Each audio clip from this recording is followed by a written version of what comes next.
Thank you, Miles, for your time, and thank you, and I'll hand over to you. Great pleasure. Thank you very much, ladies and gentlemen, for attending. Yeah, as Tony said, my name is Miles Templeton. I'm a boxing historian, not just naval and marine, but the whole lot. Only Britain, though. So my records go back to the first gloved professional contest, which I found, the very first one of them under the Marquis of Queensberry rules, took place in 1871. So my research goes back to then. Inevitably, you've kind of got to understand what led to the gloved game, in particular bare knuckle. It's not my specialty, but it's something I know a little bit about and we'll be covering this morning. So I have this database, which was my hobby. I started researching at 16 actually, back in 1973 in Newcastle City Library, researching all the fighters from Concert and Walker and places like that. And obviously I've done lots of other things with my life, I'm pleased to say. I'm not a complete nerd, but the database has proven to be quite valuable now in that since I retired in 2008, I've set up a small business providing research to anybody who had a professional boxer in the family. So there's a website I've got called boxinghistory.org. They contact me, I give them a quote, I produce a book for them of their boxing ancestor, and this has turned into quite a nice little business. So on top of my natural interest in history, a hobby becoming a business, I also write every week for Boxing News. Matt's just stepped down actually a couple of weeks ago. He's gone, yeah. There's a new editor now, and thankfully my column has been retained exactly as it was.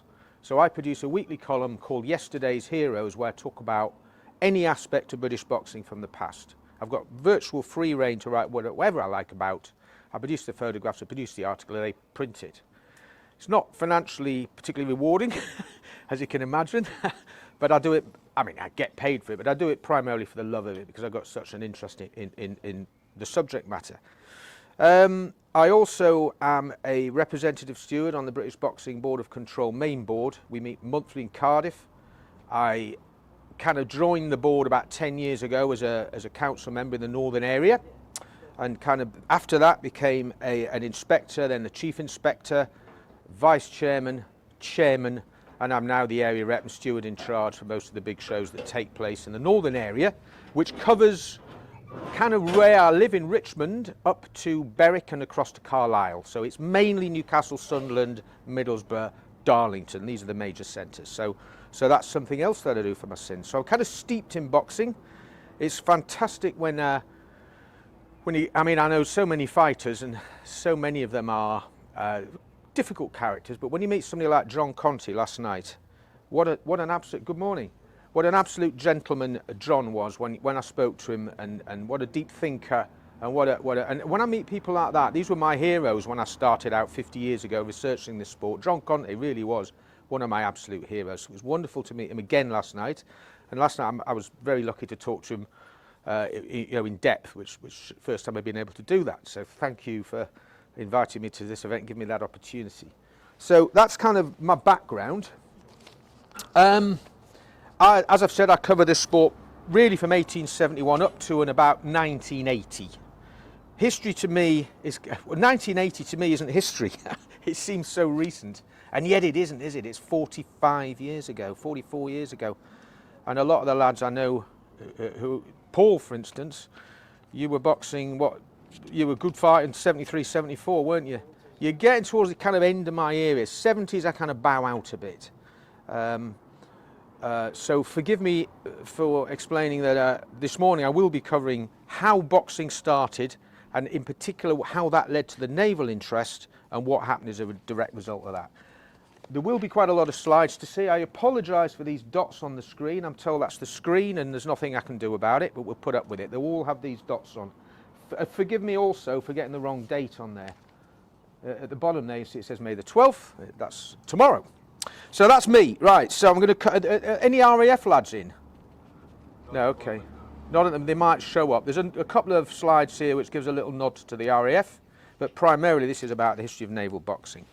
So, in order to understand really how naval boxing became what it is, you've got to understand really how boxing became what it is. So if you don't mind, I'll give a short 5 or 10 minute talk about how we arrived at the point where in 1895 naval boxers could compete for the first time against army boxers for the championships, and how a little bit later than that the naval championships started out. So to understand how boxing kind of arrived at the point where men were wearing gloves and boxing 3-minute rounds and so on, I'm always amazed at just how even modern boxers don't really understand how the game grew. For instance, this fight here that took place in 1790 between Daniel Mendoza and Humphreys, it's a bare knuckle contest. It lasted until the 72nd round. Now then, can anybody tell me how long those rounds lasted? Until one of Not you. Yeah, you know the answers to virtually all of the questions. I'd be interested. You can answer if nobody else can. No, you know. But I generally, yeah, go on. Yeah. Did a round last until somebody was knocked down? Correct. That was the end of the round. And what do we mean by knocked down? Don't know. It means, Down. yeah, correct. Wrestled, punched, thrown. Once a man hit the canvas, the round stopped. Now you can imagine the situation where two well-trained boxers can spar for 10 or 15 minutes before one of them goes down. Equally, towards the end of the contest, when one man's pretty much beaten, you can also see how as soon as he gets up, he's put down again. So a round could last anything between 15 minutes or longer, or a few seconds. So a lot of these two guys met previously, 29 rounds, the contest lasted 37 minutes. Which gives you an idea. So a lot of people think today that these 100-round contests that we hear about were all 3-minute rounds. Absolutely not the case. So typically then you would be more likely to say he beat him in 81 minutes rather than he beat him in 48 rounds. Okay? So how did we get to the stage where the game was, we moved away from bare knuckle to gloves? Well, a set of rules were established. Any idea what rules they were? Not you. Marquis of Queensberry rules, yeah, exactly. Now these were written in 1867. They became known as the Marquis of Queensberry rules. Right, the first reference I can find to that is about 1872. Now the purpose of these rules, we had gentlemen who wanted, when I say gentlemen, we're talking the elite, we're talking civil servants, naval officers, gentlemen in London who have got more time and money on there. They don't have to work necessarily. They want to go out, they want to practice skills such as fencing. They want to prove who is the strongest, so they want to box each other. They don't really want to knock each other out and hurt each other. It's a game of skill, so you need some means of determining which of the two men is the best. So in 1867, you know the 3As, the Amateur Athletics Association, the 3As is a very well-respected amateur athletics body who still are in existence, and people like Steve Ovett won 3A's mile and all the rest of it. This organisation, which was originally about athletics and one or two other things, wanted to introduce boxing into their annual sports day, the championships. So they tasked their secretary with determining how you could allow gentlemen to compete against each other fairly with a decision at the end of it, and introduced some rules. For instance, he stated for the first time that the man was to wear gloves, and that the gloves were to be fair-sized and of the best quality and new. So 1867, we have gloves. Now before that, you did have gloves if you were sparring in the gym or whatever, but when you were fighting it was bare knuckle. So this is the first reference really to the wearing of gloves. He also said that the rounds should all be of 3 minutes duration with 1 minute between rounds. So you're now getting away from the round ending when the man falls down to a round lasting a specific period of time with a rest period of a minute. Now before that the rest period was 30 seconds. So once Daniel Mendoza or Humphreys hit the deck, they had 30 seconds to come up to the mark or to come up to scratch. Because at the beginning of the contest, in the centre of the ring, they would mark a line like that, possibly a cross. They'd scratch the earth or they'd make a mark. You would be, within 30 seconds of the round ending, you would have to come back and step up to the mark and resume the contest. And there's a very good example there of phrases which have fallen into common usage from the prize ring. There's a load of other ones. Up to the mark, up to scratch, he's on the ropes, it's a sucker punch, it's a bit below the belt, we better throw in the towel. All these expressions, and a whole host more of them, come into the English language primarily because of prize fighting as it was. So these rules, they, as we said, they establish the use of gloves, 3-minute rounds, 1 minute between. If either man falls through weakness or otherwise, he must get up unassisted with 10 seconds to be allowed for him to do so. The other man, meanwhile, to return to his corner. And when the fallen man is on his legs, the round is to be resumed and continued until the 3 minutes have expired. Now, this is exactly what happens today. So if one man fails to come up to scratch in the 10 seconds allowed, it shall be in the power of the referee to give his award in favour of the other man, i.e. a knockout. And finally, no wrestling or hugging to be allowed. Now, these are 4 of the rules. There were a number of other ones, but these were the ones that kind of changed the game. Now, okay, so we now have amateurs getting away with, under these rules, boxing each other inside a hall in the middle of London, and they're not getting interfered with by the police or harassed in any way. Meanwhile, out in the fields, the professionals are having to dodge the police. They're having to fight each other at the corners of a number of counties. So if the police turn up, they can hop over the border into the next county and continue the fight. And these police have no jurisdiction in that county. So it was a bit like an 80s rave. If you wanted to go and watch a fight, you kind of had to, it wasn't publicised or advertised, it would be here at this time. It was all done by word of mouth, and you know, you get here and somebody will tell you where to go next. Eventually you'd arrive at where the contest was to take place, because it was technically illegal. So the pros thought, hang on a minute, these amateurs are getting away with it. Why don't we box under the same rules? Which is exactly what they did. So they thought, well, we will now fight under the Queensberry rules, but we won't have 3 rounds, we'll have 25 or whatever. But we'll effectively box under the same rules. And in 1871, the first professional contest I can find under the Marquess of Queensberry rules took place in London. And from then on, for about the next 20 years, as the gloved game started to take off in popularity, the bare knuckle scene kind of diminished. But even as late as the mid-1900s, you would still see in the boxing press reports of contests taking place somewhere within, not too far, they used to say, not too far from a particular place, which means it was there, or not within 500 yards of something. Yeah, very often it would be down on the Thames, in the mud flats, you know, as you get out towards past Bermondsey or somewhere, Woolwich.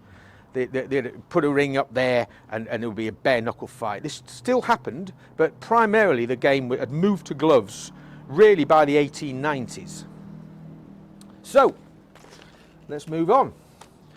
By 1880, the amateur game was becoming increasingly popular across the country, especially in and around London. And a raft of clubs had been established, many of them connected to existing clubs and societies that had an affiliation to another sport.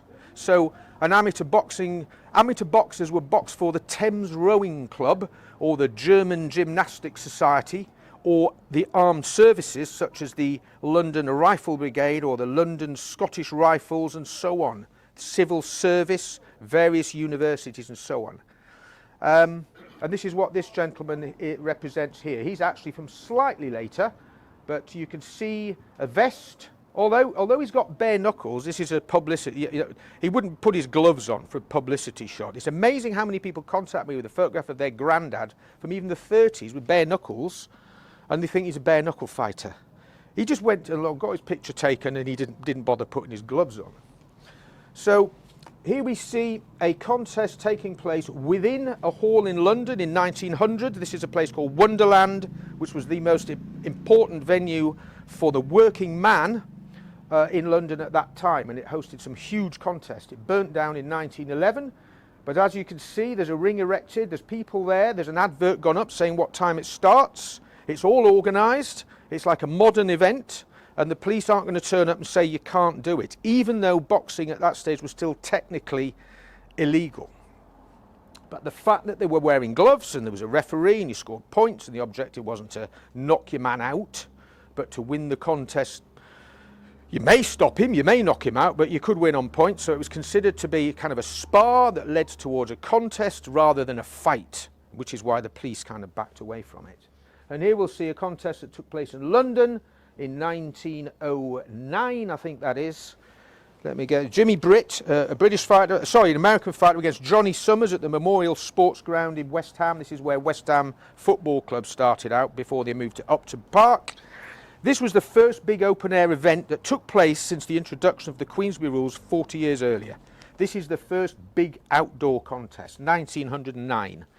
The rules were written 42 years before that. So it took this amount of time, really, for boxing to come out, if you like, of the backwaters and where it's sort of frowned upon. And to be honest, at this stage, King Edward VII, when he had a night off, Buckingham Palace used to go along to Covent Garden, rock up. They'd welcome him at the door, the commissionaire, show him to a seat. He was there incognito. Nobody bothered him. He wanted to watch boxing. He loved boxing. So did King Edward VIII, the man who abdicated. He was a big, big boxing fan as well. So you've always had this wonderful contrast between, sort of, if you like, the elite, royalty, dukes, the Marquis of Queensberry, Lord Lonsdale, these people, the middle classes who kind of ran the sport, the promoters and the backers and the managers and so on, and then at the bottom end, the fighters, most of whom didn't have any money, which is why they were fighting. They came from real, real poverty. And the boxing has always had this, a bit like horse racing, is a bit similar, isn't it? It's kind of a lovely cross of the classes. And when boxing got into trouble, the elite, the aristocracy, would wheel out the big guns and try and protect it, which is why the game still exists today. So let's get to some naval stuff. Here is an article from, this is from 1894, I think, and it's one of the first references I can find to a naval fighter. It's a guy called Jerry Driscoll. It says here, he's made a vast improvement in his style of fighting. He was born in Westminster in 1869. He commenced boxing in 1883 when a lad of 14, which was quite common. 14 was a pretty normal age to turn professional in those days and box for money. In the following year, he won a novices competition. He then entered the Navy, being attached to the training ship Boscawen. Does that ring any bells? No such. It does it? Yeah, named after an admiral. Yes, indeed. But it still does the school. We still have parts of the establishment called Boscawen Block. Okay. So it still beats today, really. Fantastic, because so many references to these fighters for things that may or may not still exist. And on board HMS Bacchante in the East Indies, he beat W. Edwards, a black man, in 4 rounds for 400 rupees. So he's a pro in the Navy, boxing and whilst on service in India. This chap called himself the champion of Calcutta. He then won the championship of Portsmouth, open to the Army and the Navy, in 1889. This is not a formal championship. These are just Army and Naval lads getting together and boxing a competition. And then it goes on to describe various other feats whilst he's in Malta and the Mediterranean and etc., etc. Here he is. That is Goodwin.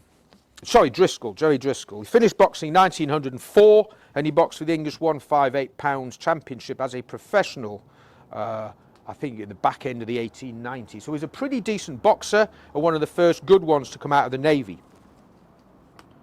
Right.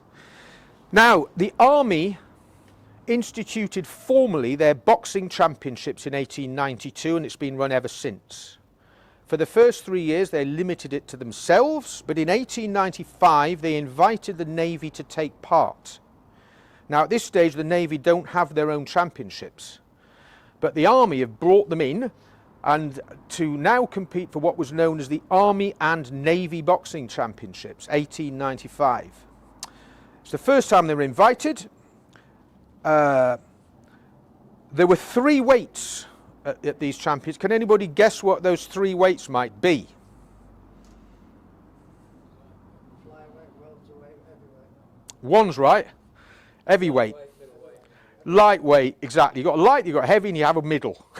That's it. It's that simple. They're either light or they're heavy, and if they're neither, they're in the middle, and we had light, middle, heavy. That's right. Now then, we basically, slightly after that, we had light, heavy was introduced to the Army and Navy Championships, then feather, then welter, then bantam, and then flyweight. So, unfortunately, the Navy entered this competition 1895, 1896, never won a thing. I think they were limited to one entry because at a lot of the weights you could only really see one naval representative and about 10 Army. So they might, although they invited the Navy, I think they said you can only bring one. I'm not entirely sure about that. I suspect that's the case. The first entrants were at 3 weights. Lightweight was a Stoker Phillips of HMS Victory. Now at that time I think Victory was a shore base. It's not the Victory that we know it today. I believe there were 2 shore bases called Victory, Victory 1 and Victory 2. I think Victory 1 was renamed because he kept confusing it with the old ship. I don't know what it was renamed to. I've got it written down somewhere. What, in 1890? Yes, indeed. Yeah, there we are. Yeah. Lance Corporal Howell of the Royal Marine Light Infantry was the middleweight contestant, and Corporal Pink of the Royal Marine Light Infantry at heavyweight, although he didn't box, he seems to have pulled out before the event started. All were immediately eliminated, and 27 entrants from the Army. 27 from the Army, 3 from the Navy. No wonder they didn't have a chance. They kept increasing the number of entrants, but still not producing any winners until 1897, when 2 chaps won at both middle and heavy. But these were the officers, because at that time the officers and the men, if you like, boxed in different competitions, unsurprisingly. So the first 2 naval representatives to win an Army and Navy championship occurred in 1897, and they were both officers. It changed dramatically in 1900. In 1900, let's just see what this says. No greater proof of the increasing popularity of boxing in the Army could be afforded than the success of the annual championships decided at Aldershot. Year by year, fresh evidence of this is forthcoming, blah, blah, blah. This year, the Navy have been invited to join in. This satisfactory state of things is mainly due to that enthusiastic sportsman, Colonel Fox, who spares no pains to further a sport so essential to our gallant defenders. This is the 1900 championships at Aldershot. Purpose-built gymnasium. 1900 championships, Aldershot. Here, the Navy had 2 winners. Seaman Skinner of HMS Pembroke, and that's him there, up in the top right-hand corner. And Corporal McFadden of the Royal Marine Light Infantry at heavyweight. So for the first time now, and I think there were 5 events now, 5 weights, because featherweight and welterweight I think have come in. It might even be 6, but they got 2 winners. And from then on, the Navy started to win much more regularly. And there were 2 fighters in particular between 1900 and 1910 who really stood out. One was called Gunner Hewitt from the Royal Marine Artillery, and the other one was a chap called Curly Watson from HMS Pembroke. That is Gunner Hewitt. It falsely states at the bottom he's the heavyweight championship of the Army. He wasn't. They got confused by the fact that he was in the RMA, I think, and thought that was some sort of army unit. But he was a naval heavyweight and an extremely good fighter indeed. And that's him there, very proud-looking, stout-looking fella. And that there is Curly Watson of HMS Pembroke. This is the first of the naval championships. The Royal Navy formed its own championships 1903. And as you can see, those who love boxing should visit Portsmouth on the occasion of such a meeting as took place last night, the Royal Naval Championships. The Navy, having decided to hold championships of their own, opened their first tournament yesterday. The preliminary bouts lasted 6 hours, and the man who wanted a longer sitting must indeed be a glutton for the sport. These are the results of it. You have men's and officers, and you have 4 different weights. And there's an advert for the event. the Connaught Drill Hall, which I think may still be there in Pompey. Yep, October the 18th to 21st to the 21st, 1903. And there's at that stage they formed the. Well, no, yeah, okay, let's just read this. Boxing has long been recognised as an essential factor in the training of soldiers and sailors. It teaches quickness of hand, foot, eye and brain. It fosters courage, good temper and resourcefulness, and it enjoins that spirit of cheerful optimism in adversity, which often means all the difference between victory and defeat. I hope you can all relate to this when you've been in the ring. These are the qualities which, in our bygone sailors and soldiers, raised Britain from a kingdom to an empire. And it is just these three qualities, unsmirched by any of a baser nature, which the Royal Navy and Army Boxing Association will breed, foster, and maintain in the sailor and soldier of today and of future days. This is the way we used to write.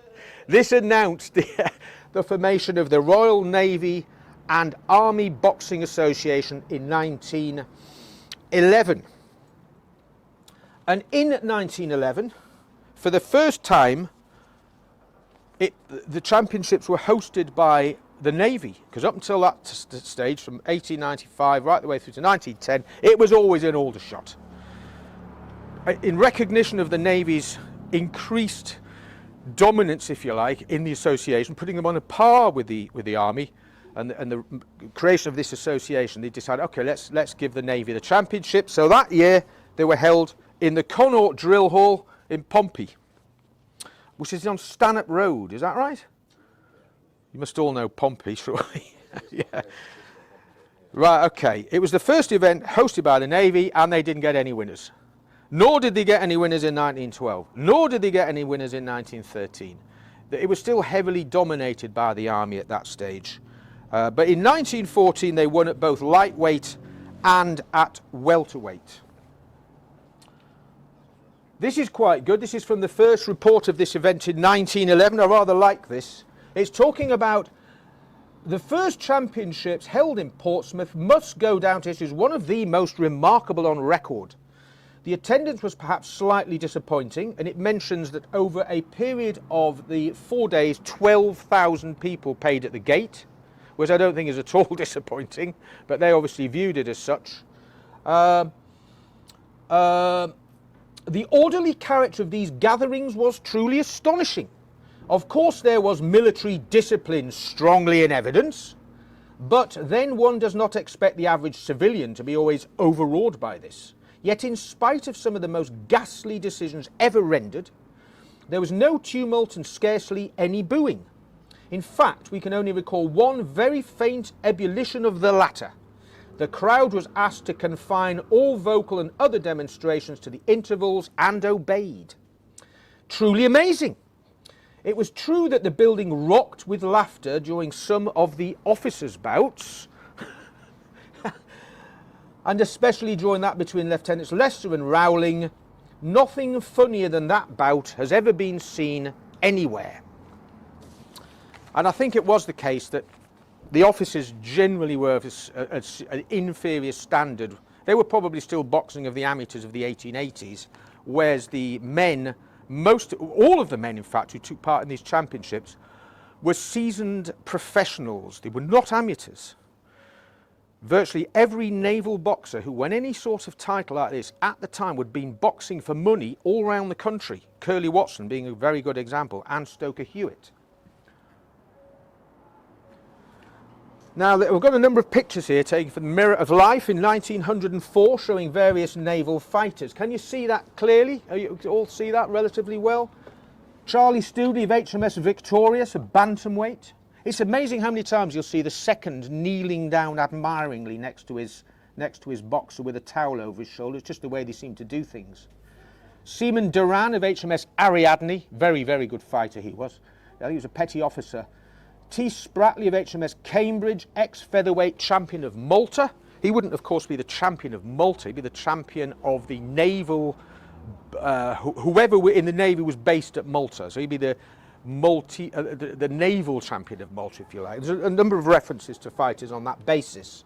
So this chap here, E. Underdown of HMS Victorious, You can see what they're wearing. They've all got bare knuckles, but they would have all worn gloves. They all have their shorts and a lot of them wear boots and just normal socks.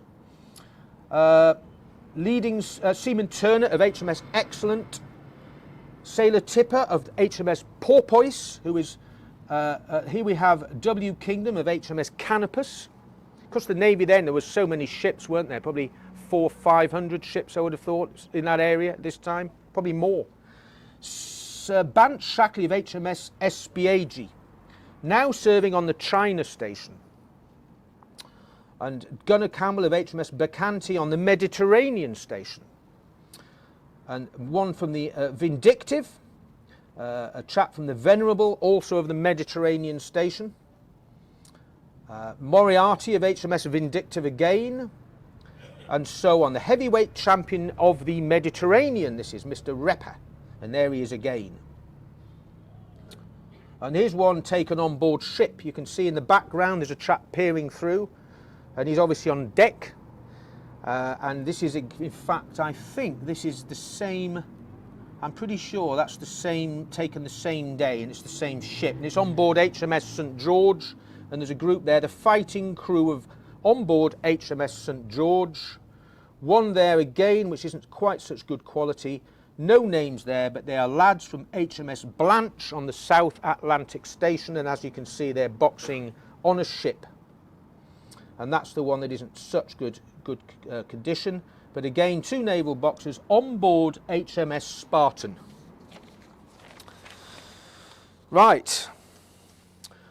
Now this is a bill from the newspapers for an event that took place in Portsmouth. I think it's about 1906. This is just a standard professional tournament taking place, open to the public, at the Cosmopolitan Gym on Mill Street, Plymouth. Now Plymouth at that time was a massive naval base. Is there any presence now in Plymouth at all with the Navy? Yeah. There still is there? Okay. Oh, there is still. Okay. It is. Okay. It's the dock. Right. Okay. Because it certainly was then. And as you can see at the top of the bill, this is just open to the public. It's a contest between Bill Nichols and Jimmy Hicks. We then have a 10-round contest between Ike Harris, Royal Navy C&C Boats Crew Mount Wise, versus P. Duffy Stoker HMS Chelmies.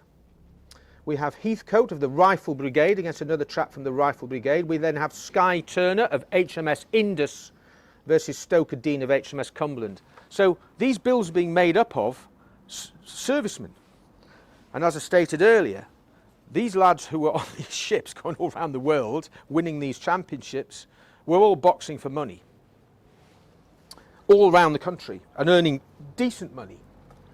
This is a picture taken of Seaman Parsons versus Gunner Hewitt. This is the Gunner Hewitt I mentioned earlier, who was the naval heavyweight champion. He's boxing here against a seaman in the principal contest at Plymouth, where they met to box the best of 15 3-minute rounds. And in the same week as this was published, in the same edition, there's a picture of a chap from London called Sid Burns boxing Petty Officer Roach in the big important venue in London. And this is just so typical of what was happening then. So anybody who, Paul, I mean, you won the the Navy Championship, what, 1973, 4, that sort of period, and you went pro? Yeah. When did you go pro? 77? Yeah. And it was a huge I mean, you had to finish one, start the other. They were two different sports, weren't they? And there was no overlap. Did you ever spar with pros whilst you were an amateur? You must have done. Yeah. So that's your real contact. But as a naval champion, you couldn't be seen anywhere near, well, there was no thought whatsoever to you getting paid for anything, was there? Absolutely not the case at this time. And this is another misconception. People find it hard to believe that naval champions, were earning boxing all around the country. So, for instance, this is the record of Gunner Hewitt. This is his professional record for 1911, and included on there a number of contests. Most of them took place in Plymouth, but you can see from this that he boxed a chap called George Gunther. Now, George Gunther boxed Sam Langford, who was probably one of the greatest heavyweights ever. He also boxed Georges Carpentier, certainly the best French fighter, and boxed Jack Dempsey for the world heavyweight title. So Gunnar Hewitt is fighting men of that calibre. He's boxing a chap called Jim Flynn. Jim Flynn boxed Stanley Ketchell, Joe Jeanette, Sam Langford, Bombardier Billy Wells and Jack Dempsey. And Gunnar Hewitt. Yeah? Whilst Gunnar Hewitt is serving in the Navy. On there is Ben Taylor. He boxed Jack Johnson. For my money, in the top 3 or 4 world heavyweight champions ever. So, you know, and he's boxing 20 rounders and 15 rounders. He's probably earning, for some of these contests, at that time, probably £30. The average weekly wage would be probably £2, £2.10. So he's earning 10, 12 times the average weekly pay of today. That might be £300. So he's probably earning three and a half, £4,000 in today's money. And look how many fights he's had. And he's a naval, he's serving in the Navy. This is what people find hard to believe, and what I particularly wanted to get over you today, what your history really, what it is. Okay, this is the Navy and Army Championships. Quite a lot of this stuff's come from my own collection. This is the programme for the Army Navy Championships in 1910. And it states here that the officers can enter at 6 weights, and they will receive a cup. The men, however, can also enter at 6 weights, and they will get a silver medal and £10 if they win, which is quite a decent amount of money then. I don't know what a naval rating would be earning a week in 1910, but probably £3 I would have thought. So he's doing all right. He's getting nearly a month's pay for winning the tournament. He gets £5 for coming second. But the Navy are paying people to take part in their championships. It's very different to your day, Paul. Yeah, exactly. Exactly. And if you look at, I mean, these are the list of entrants. And again, it's kind of dominated by soldiers. But, I mean, I did a quick check, I think, on the middleweights where there were, I think, 31 entries. 21 were from the Army, 10 were from the Navy. That would be about typical. So probably a third of entrants would be Navy. But still only Army, Navy, no RAF yet, for obvious reasons. We'd only just learnt to fly.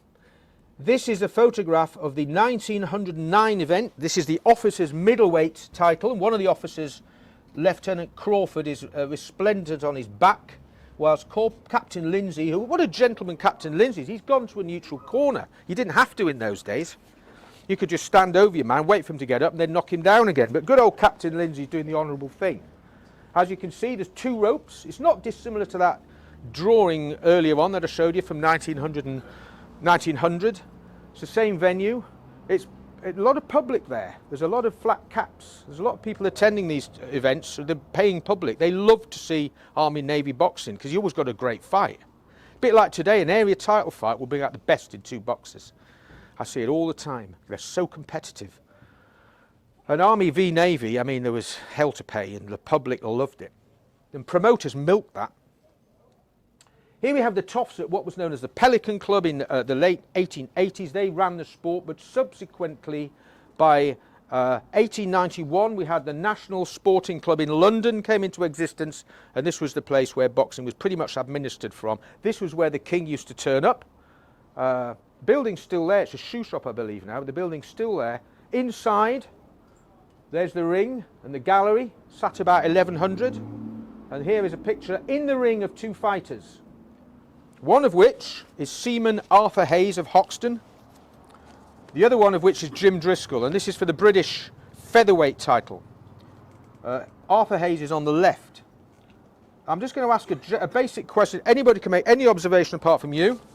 What's striking about that photograph? Something stands out. Or something that isn't there. Referee. Correct. Correct. Well done. The referee, sometimes in the ring, but in places like the National Sporting Club, not in the ring. And that was quite common, even into the 30s. Referee would be outside. The referee actually, that there is the ref and the timekeeper. One of them's a timekeeper, one of them's a ref. This is the press, and here are all the toffs. And that's the National Sporting Club in Covent Garden, London, where if you wanted to win a British title, you had to do it in that building. You were not allowed to fight for a British title unless it was in that building. And you got the belt, which was given by the National Sporting Club, thanks to Lord Lonsdale.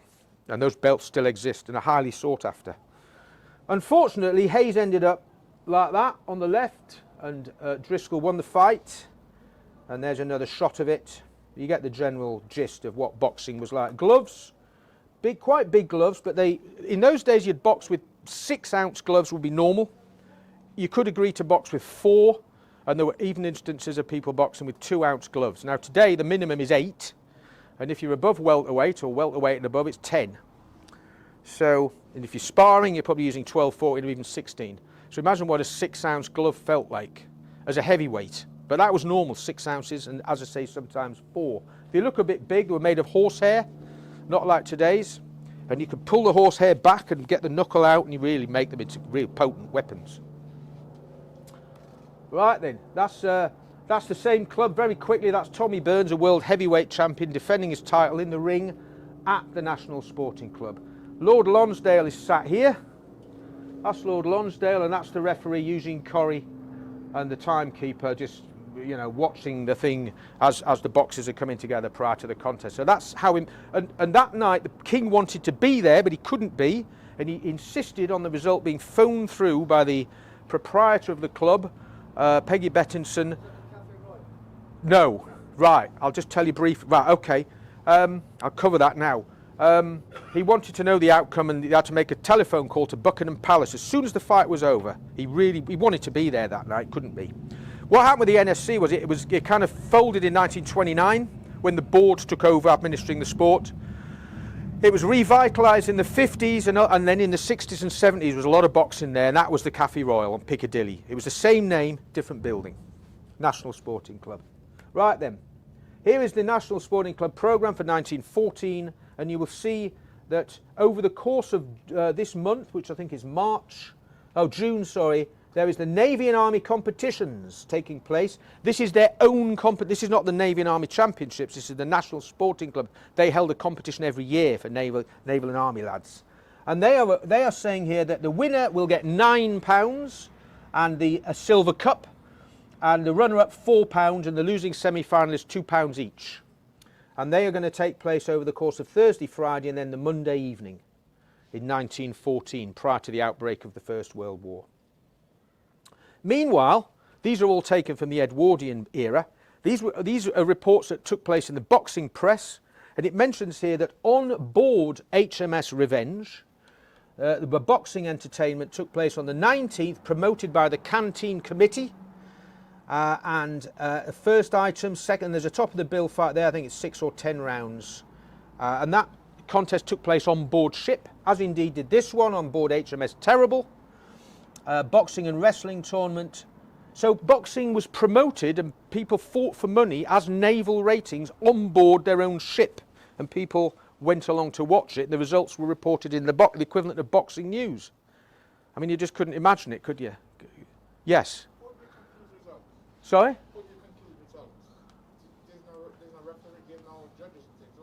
The referee would get, well, it depends. If it's the Navy on board a ship, they would have an officer probably as a referee, and they would probably have judges. But when these lads were boxing in the ring as pros, like at the National Sporting Club or Wonderland, referee would make the decision. So they would, yeah. But the Navy probably did things their own way on board their own ship, I should imagine. There'd probably be judges here for this one. Now let's have a look at a photograph. Oh, sorry, this is another one in 1915 during the First World War. On the high seas on board HMS Orotava, a 15-rounder took place between two stokers, one from Stockport, one from Hartlepool. Both of these lads are professional boxers. Now I like this one. These are naval lads on board ship. This is an advert for a contest taking place in 1916.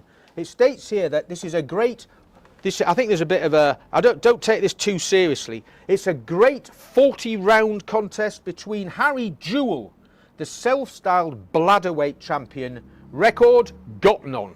He's the chap on the left. And on the right we have Dick Matthews, the unbeaten anyweight champion of HMS Princess Royal. Record beat two chaps there he's named in 6 rounds and others too numerous to mention. And it gives the date, Wednesday 5:45, May the 30th, 1916. Now does that date ring a bell? Yeah. This is exactly the time that they more or less got the signal that to leave Rosyth and other places and get out into the North Sea, because the very next day was the Battle of Jutland. And I think this was done afterwards in reference to the great contest they fought on the high seas at the Battle of Jutland, because it goes on to state that as this contest promises to be the biggest event, which the Jutland was, the Navy has ever witnessed, which it probably was after possibly Trafalgar, no charge will be made. The famous PR Drummond Strafe will play selections from the Russian Rag and the Dead March, while seconds squeegee down the blood. Winner 2 and 3pence, loser gets nout. And it mentions here that half of each prize is to be given to the Home for Deaf and Dumb Crabs. A bit of naval humour. But I think this is referring specifically to the fight between the Grand Fleet and the High Seas Fleet, which occurred the day after.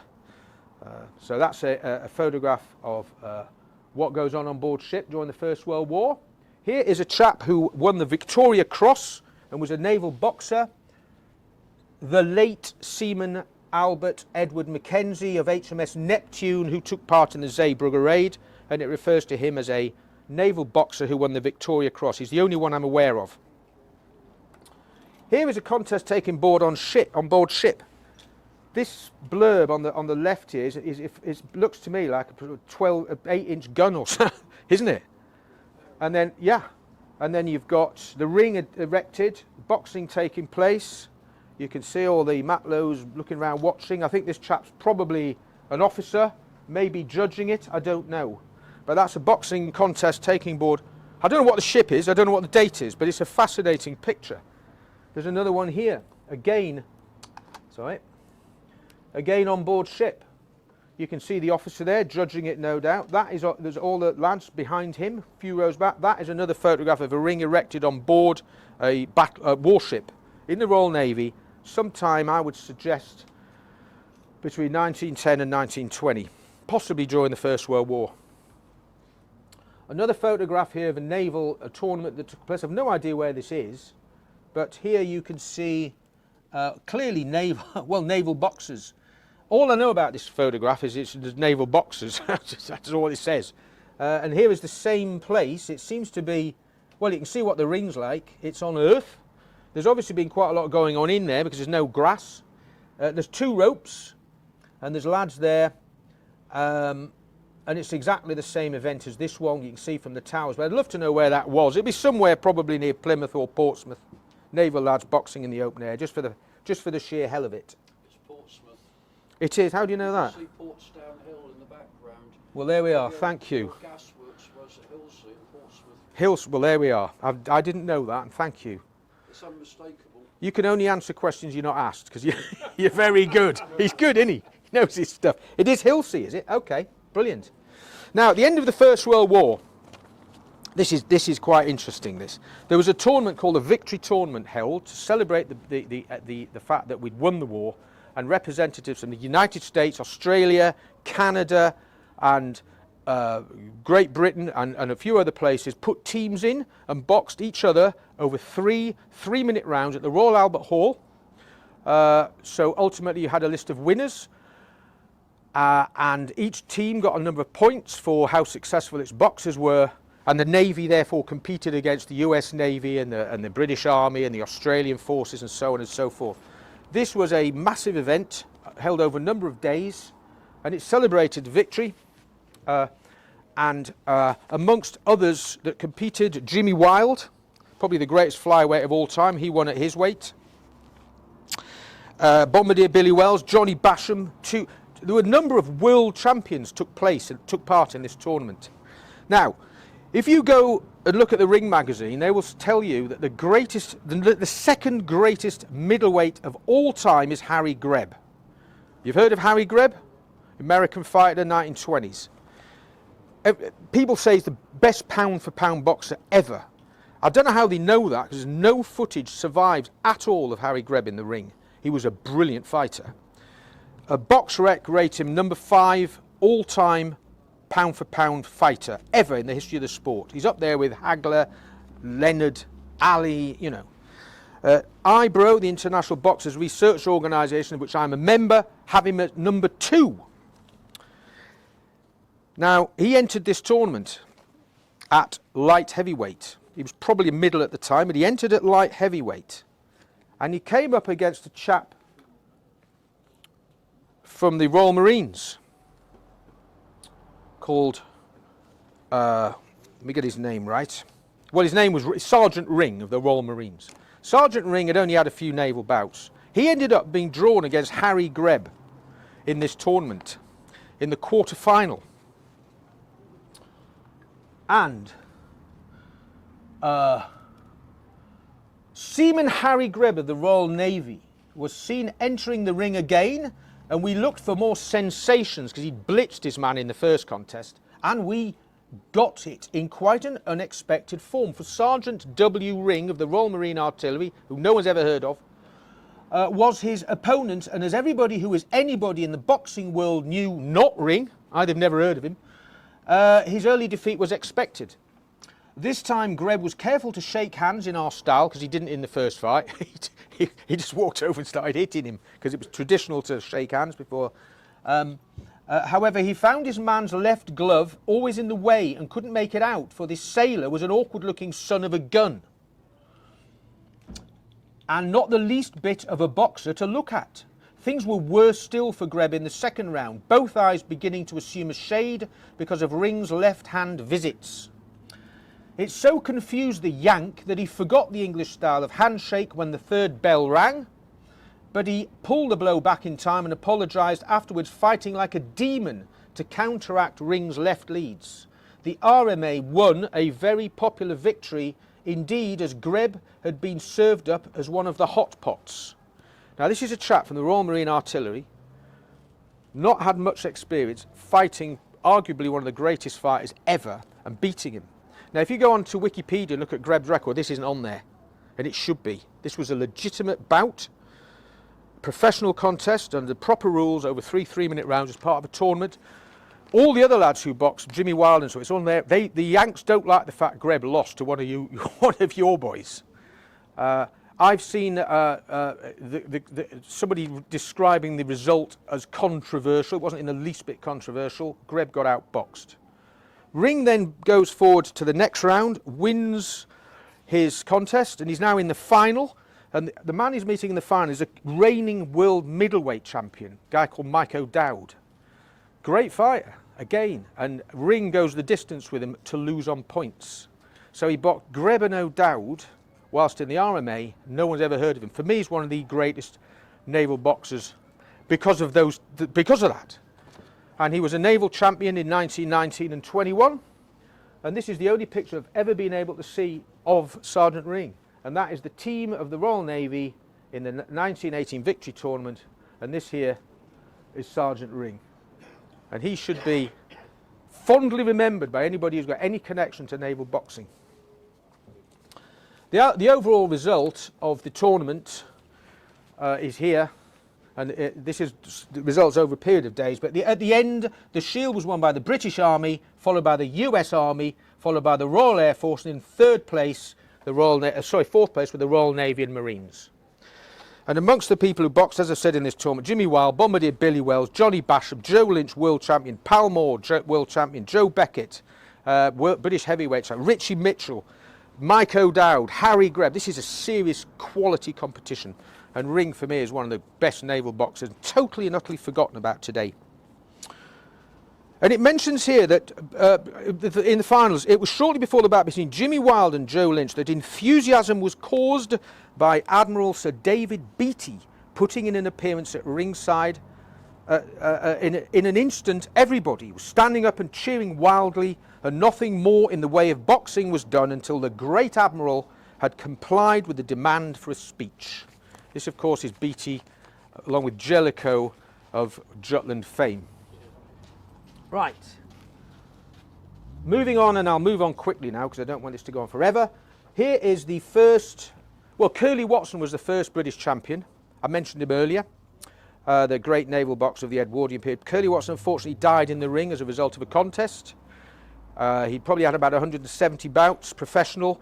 and he got caught with a light punch in the 9th round of a 10-round contest, collapsed in the dressing room, never recovered consciousness, died shortly after midnight that night in the dressing room, and the promoter was frantically trying to ring for a doctor to attend him. And that tells you a little bit about the conditions under which boxing was held in those days. These days you can't run, no two men can get in a ring unless there's an anaesthetist ringside and at least 2 other doctors and paramedics and whatever. When Watson was fighting, that was at Wonderland, that hall I showed you earlier, there was no doctor in attendance at all, and he died as a result of that contest. But he was really top quality naval boxer. This here is a chap called Seaman Nobby Hall, or Seaman James Hall from Peebles near Edinburgh, who became, he was the first Lonsdale belt holder, British champion, who was a naval rating when he won his title. And as you can see, in keeping with so many naval boxers, he's got a wonderfully proud tattoo, or series of tattoos. So Nobby Hall was the first one. He was British and European lightweight champion 1922-3 and the Royal Naval welterweight champion 1920, 21 and 22. So he was, whilst he was the Royal Naval reigning welterweight champion, he was also the British and European lightweight champion. So that tells you again the link between professionals and amateurs just didn't exist. Here's another one. This is an RMLI chap called Bugler Harry Lake, who was British and European bantamweight champion in 1923. This is him in the ring after winning the European title. And at one time, sailors held 2 of the 8 British titles. There were only ever 8 weight classes then, and there were 8 champions. 2 of them were serving in the Royal Navy, which is quite amazing, and holders of the Lonsdale belt. This chap here is Seaman Tommy Watson, a bit later, late 20s, Newcastle fighter, biker. He was pro in 27, boxing 6 rounders at Newcastle. He then won the naval title in 1928. He then won the British featherweight title in 1933 and went over to Madison Square Garden, boxed Kid Chocolate of the States. Went close 15-round decision, but lost the fight. Again, another wonderful naval fighter, Seaman Tommy Watson. This is Walter Ross. This guy served in the Royal Navy, RNVR, the Royal Navy Volunteer Reserve, and the only RNVR chap, I think, who really made an impact. He was British bantamweight champion. And here we have Al Phillips of Aldgate, who was British featherweight champion after the war. He was at Merchant Navy, and I've put him in there simply because I don't want to forget the Merchant Navy and the contribution they made. Now, don't say anything. Who knows who that is? That picture was taken in New York in 1951. That is Randolph Turpin. I'm sure you've all heard of, most of you have heard of Randolph Turpin. Randolph Turpin was a cook in the Navy and won the Navy Championship in 1945 and 1946 and was ABA champion in 1945 and 1946. And I don't think you'll have ever had a better naval fighter than Randolph Turpin. I think he is probably your greatest ever naval boxer. Ring isn't far behind him. And I'm sure there's like Paul in the room and others have really done their bit as well. Some fantastic naval fighters. But that is Randolph Turpin out in America to defend his British world middleweight title against Sugar Ray Robinson. He ended up losing, but he is the #1 naval fighter for my money. A whole series of... Yeah.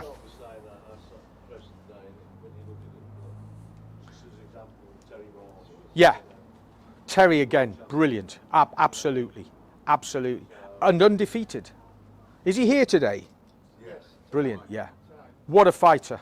What a fighter Terry was. Yeah. Chess boxing champion. Is that right? He plays chess? I like a game of chess. Oh, chess boxing. This is interesting. He was world chess boxing champion as well. Was he really? Yeah. I don't know if people have heard of this, but there's a sport very popular in Eastern Europe where you compete 10 moves of chess and then you box 3-minute round. Then you go back and do another 10 moves, then another 3-minute round, then another 10 moves, then another 3-minute round, then you play the game out. If you look, Yeah. if you look at the fight that he had, I think it was an Eastern European, Yeah. and the age difference, the guy was about 29, I think, and Terry's 40 odd. More than that. You know, I think, yeah. he is now. Yeah, isn't that right? Okay, yeah. About 10 years ago. Yeah. You know, I'm not sure about when it was. Right. But I did highlight it on Facebook because, you know, it went on unnoticed. I think that's amazing. And he's a decent chess player, Terry. And he put Must be, he yeah. put his undefeated status on. Yeah, He's still undefeated. yeah, of course. In all Of course, absolutely. What a great fighter Terry Marsh was. Again, he was a Marine, wasn't he? Yeah. Okay, well, there's a few, we're coming towards a conclusion now. These are just various shots of naval boxes in the 30s. Seaman Ewan on board HMS Kent, which you can see in the background. Good pro, middleweight champion of the Orient, RN and RM champion 23 to 28. Imperial Services champion 1928. China Fleet champion 29 30 32 3. Good pro as well. Probably 100 odd bouts, I would have thought, this fella. This is the Grand Fleet Boxing Championship 1917. Seaman Palmer middleweight champion on board again. And there's a whole load of these. Stoker Griggs, and this is that's Bob. That is Marine Trinder, Royal Marine, good fight, middleweight, good fighter, and so on and so. P.O. Coffin of HMS Achilles. These are all sort of 20s and 30s lads. So we'll whiz through. I've just got a few programmes and handbills and adverts here. Boxing at Chatham, top of the bill, Sergeant Braddock of the RMLI versus Seaman Merrilees. This is just a normal professional tournament, as I say. Southsea 1924, Officer Stuart Ingram against Stoker Nobby Clark. You see, this is the way it was. So many pros were servicemen. I won't bore you with too much of this. These are all programmes, Connaught Drill Hall 1929. There's the handbill for it again, but you've got Stoker Stubbs there against Taff Howard of Devonport, and he was a Stoker as well, and so on and so on and so on. This was a nod to the RAF because this is the British heavyweight title fight at White Hart Lane 1942 between Freddie Mills and Len Harvey, both serving in the RAF, as was the referee, as was the promoter. 42,000 people. Just after it was safe to meet again in public because the threat of the Luftwaffe had gone, we could start to hold big events again, and this was one of the biggest. And all four principals were serving members of the Royal Air Force. This is Malcolm Meredith's wonderful Naval Roll of Honour, as published in Boxing News in the 70s, and that's the article. If you've not seen it and anybody wants to have a copy of that, just email me or Malcolm. I'll provide you with this. It's a full list of champions, but it caused some issues because he commented that the Navy didn't win as much as the Army and RAF did in the 50s, and a letter was written in by Mr. Simner of Rochester explaining that there was plenty of potential, but unlike their counterparts, and this might ring true with some of you, without their counterparts in the other two services, they were servicemen first and foremost, and boxers when they could fit the time in. It was a known fact that any good civilian boxers of the day who were due for call up to national service were approached by the other two services, but and basically they were hoovering up all the good talent, and naval lads found it very, very difficult to get time off to get to the standard necessary to win the combined services. I don't know if that is something that resonates with you, or whether this changed in the 70s and 80s. I don't know. I think Oxley and Joan changed that. Yeah, absolutely. And started leaning on people to release fighters with talent. Is that right? I'm really pleased to hear it. Because this goes some way to explaining why naval boxing wasn't quite so good in the 50s and the 60s. There's Randolph again on the left, Ron Cooper on the right, another good naval lad. Both won the ABAs in 1940. Cooper won his ABA in 1948, went to the Olympics. Here's a good one. HMS Nelson, individual championships, combined services, 1978. And that is the list of entrants. And up here I can see the ABT Taylor of HMS Hubberston, boxing at the light heavyweight against Rifleman Roberts of the 3rd Regiment. Is that right? We've got S.A.R. Greenacre of HMS Vernon. We've got S. Willis he's of Dartmouth. Yeah. Oh, sorry, the Daedalus. Nick Crooms of on board Collingwood. Yeah. Now in Australia.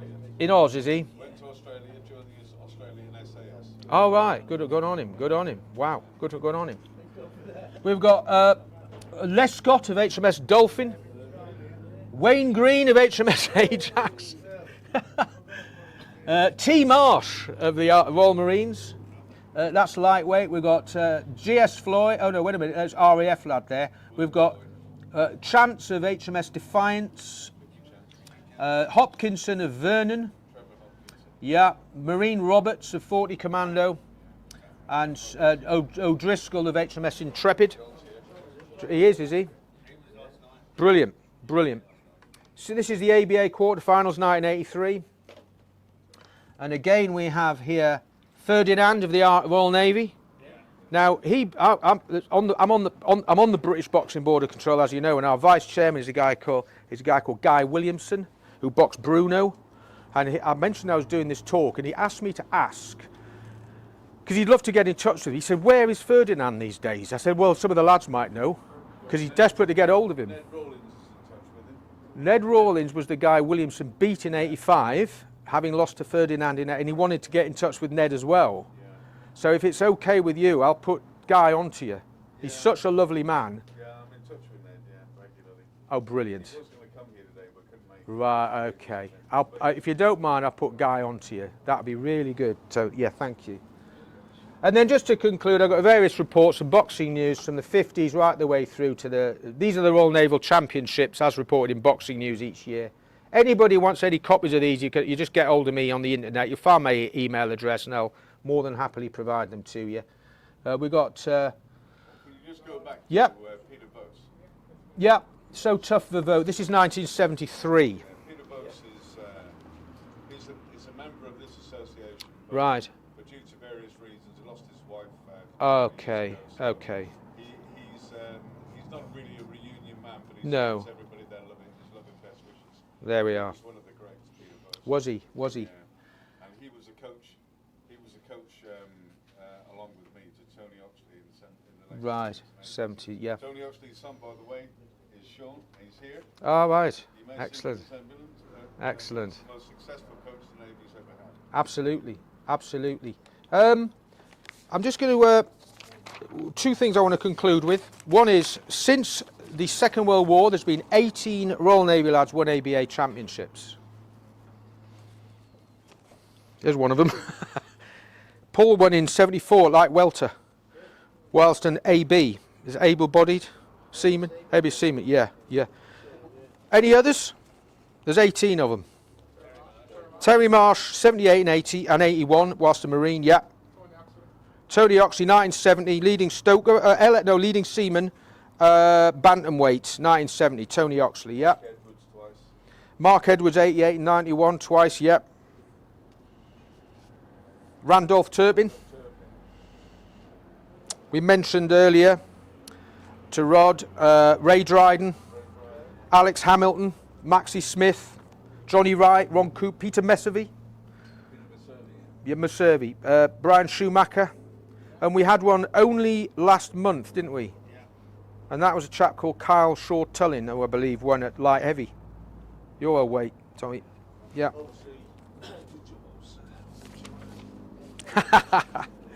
I'm just going to conclude now by just saying that I did say to my wife when I was going to do this, she was going to come actually, but couldn't make it, that I would pay homage and in fact state that this talk is in honour of her grandfather.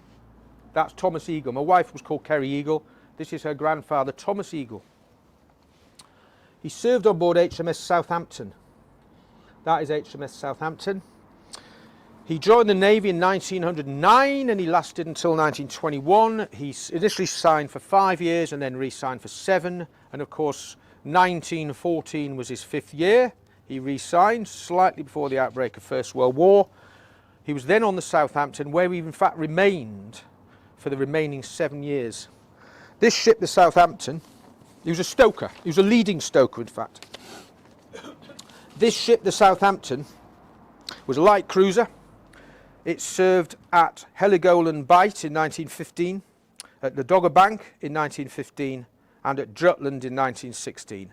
I've told quite a few people the worst job imaginable would be a stoker at the bottom of the ship at Jutland, not knowing what the hell's going on, not being able to do anything about it, and if you get hit, you've got no chance of getting out. I can't imagine. They ended up, in fact, a lot of the stokers manning the guns because of Southampton saw so much of that battle. It, in fact, cited the ships that and warned Beatty of the presence of 16 dreadnoughts in the high seas fleet. And of course, Beatty was then able to get himself into a position to defend himself. But it was Tom's ship, this one, my wife's grandfather, who was on board that ship, that alerted Beatty. It also torpedoed the SMS Frownlob during the Battle of Jutland, and it lost 55 men in pretty horrific circumstances. And he saw, I'm sure, an awful lot that he never spoke about with anybody for the rest of his life.